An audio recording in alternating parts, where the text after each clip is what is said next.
Congress committee की प्रवक्ता हैं, ये आते जाते रहते हैं, क्या होता है?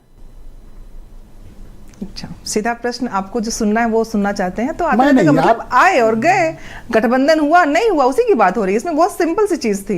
अब इसमें आप ऑफेंड नहीं फील कर रही हैं? नहीं, क्यों करना है? हाँ, करना भी नहीं चाहिए। नहीं, क्यों करना है इस बात पे? क्योंकि भाई राजनीतिक दल नहीं ब्रजेश जी, राजनीतिक दल तो जो बोलेंगे आपको बर्दाश्त करना पड़ेगा। नहीं, बर्दाश्त नहीं, इसे हम कहते हैं साथ में होना, इसे कहते हैं साथ में होके एक उद्देश्य को पाना। अपमान का घूंट पीकर? नहीं, इसे अपमान कहां से कह सकते हैं? अपमान तो है जब भाजपा के प्रवक्ता ने बोला, सुन लीजिए, उन्होंने अभी बोला ना कि हम 80 सीट पे चुनाव लड़ रहे हैं, घटक दलों का नाम तक नहीं लिया उन्होंने, एनडीए का नाम नहीं लिया, सीधे बोल रहे हैं हम भाजपा वाले लड़ रहे हैं। वो अपमान होता है जो उनके घटक दल है उनके साथ। कोई हमारे साथ नहीं, हम जब भी बात करते हैं नहीं, हम इंडिया गठबंधन की बात करते हैं। हम लोग जब भी बात करते हैं अपने गठबंधन की बात करते हैं, इनकी तरह नहीं कि भाजपा सर्वोपरि बाकी लोग देख लेंगे, हम तो 80 पे लड़ रहे हैं। हमें ये पता है कि हमारा चुनाव लड़ना, हम अलग अलग विचारधाराओं के लोग एक साथ आए हैं, हमने एक गठबंधन बनाया है, सबके विचारों का जो सम्मान है उसको देखते हुए हमें आगे बढ़ना है। मैं आपसे एक स्पष्टता चाहता हूं। जी बताएं।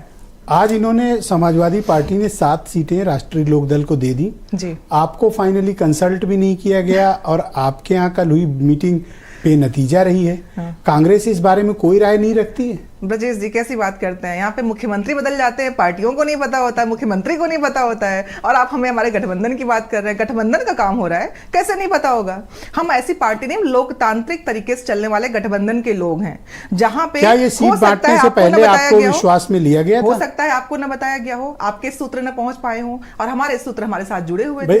मैंने कहा ना, इस देश में तो आपकी पार्टी के प्रवक्ता कहीं जब उनसे पूछा गया तो वो बेहोश मिले, कोई बेहोश नहीं मिला। मैं आपको बेहोश दिख रही हूँ क्या? मैं तो कह रही हूँ जिस देश में मुख्यमंत्री को ना पता हो कि कब बदल जाएगा वो, उस देश में हम एक गठबंधन के लोग साथ में चलते हैं। ये सरप्राइज अटैक आपके ऊपर सरप्राइज अटैक था या फिर आप लोगों के साथ कल हुई बातचीत में ये कुछ बात हुई थी क्या ये वाली? देखिए, मैं हमेशा जब गठबंधन को लेके जो हमारे जो समन्वय के लोग हैं जो बातें कर रहे हैं, जब तक वो ऑफिशियल कोई चीज हमें नहीं बताएंगे, हम यहाँ बोलने वाले कोई नहीं होते हैं। वहां पे जो बात हो रही है, कल जब मीटिंग खत्म हुई तो प्रोफेसर राम गोपाल यादव और आपकी पार्टी की तरफ से मीडिया में बात की गई, उसमें कहा गया कि अभी बातचीत चल रही है, फाइनल नहीं हुआ है, और आज सुबह ये कांड हो गया। नहीं, तो कांड क्या हुआ है? हमारी कांग्रेस की और सपा के साथ जो बात हो रही है उसमें गठबंधन में कितनी सीट किसको देनी है, इस पे बात चल रही थी कांग्रेस को लेके ना। तो ये साथ दे दिए, इस साथ पर आपका कोई क्लेम तो नहीं बनता है? नहीं, देखिए, समन्वय के साथ गठबंधन की चीजें जो तय होंगी, हम सहर्ष उस पे एक साथ मिलकर चुनाव लड़ने वाले हैं। इसमें आप इस संभावनाओं और विडंबनाओं के साथ जितने भी शब्द डालेंगे कारगर नहीं होने वाले, क्योंकि देश को आप खबर चल रही है कि 10 से कम सीटें आपको दी जा रही हैं, इस कारण आप लोग का मूड उखड़ा हुआ है।